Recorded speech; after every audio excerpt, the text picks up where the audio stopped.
Welcome guys. This video we want to talk about the power of breathing correctly for Jiu-jitsu.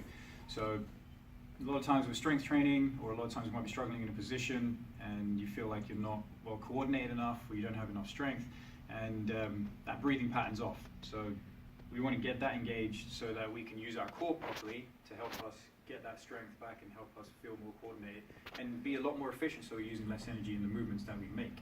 Okay, so I'm going to get Jack into a position on his back where we can see the difference between two different things, between those two different ways of breathing or engaging your core. So if Jack brings up his legs, keep your hands by his side. So right now he's not really engaged through the core. Like, he's got a little bit going on, but it's not how we like to see it. So if I ask him to resist against my hand here, so keep resisting, keep resisting, keep resisting, feels like he can't do it. Now, if I get him to actually start breathing properly into here, so he breathes into his core, and now he's got that engaged, and now ask him to push against here, look how much stronger he becomes. That took a lot more force for me to do that. Similarly with the arms. So if his arm's up here, you can keep this one down, that's fine. If he's not engaged through here, or even if he's sucking in, which is what people tend to do a lot, is to suck in because we think that gives us a lot of power. If I push against him here, his arm goes. But now if he starts to engage, he's breathing into here. If I push against him here, again, hell of a lot more strength comes into it. So he's able to use his breath to engage his core better. And think grips, and here think being bullied around when somebody's trying to pass your guard, or you're trying to play a guard game and you don't feel like you've got enough strength to control the person. So how do we get that breathing pattern going on properly? So relax your legs for a second.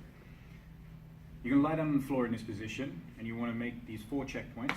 You want to feel the back of your head, you want to feel your shoulder blades, you want to feel that mid part of your back where the rib cage is, the lowest part of the rib cage is, flat on the floor, and you want to feel the back of your pelvis flat on the floor as well.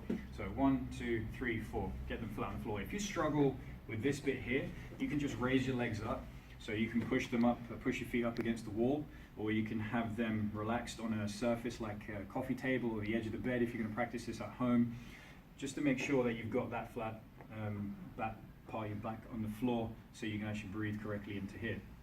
So now what Jack's going to do is he can place one hand on his chest and one hand on his belly, lower part of his belly as well, so right above that pubic area.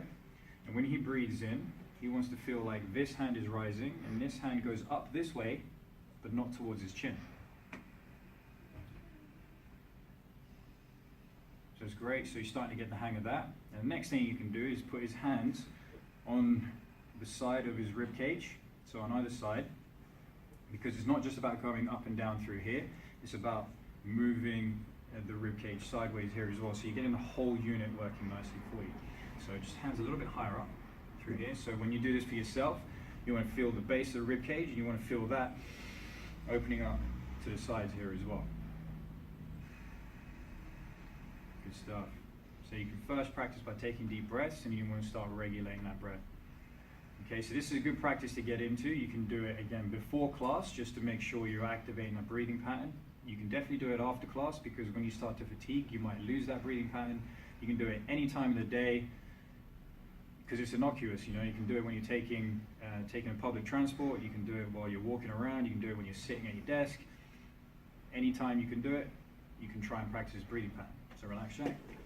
It's really important that, you know, when we're in closed guard, for example, that our core switched on, we're breathing, we're fueling ourselves, getting lots of oxygen, but we're still maintaining our strength, you know. Exactly. And it's going to do so many different things for you. It's going to help you with the performance, it's going to help you be more efficient, and it actually helps calm you down a little bit as well. So especially if you do this post-training, that kind of breathing just starts helping you recover from a training session as well.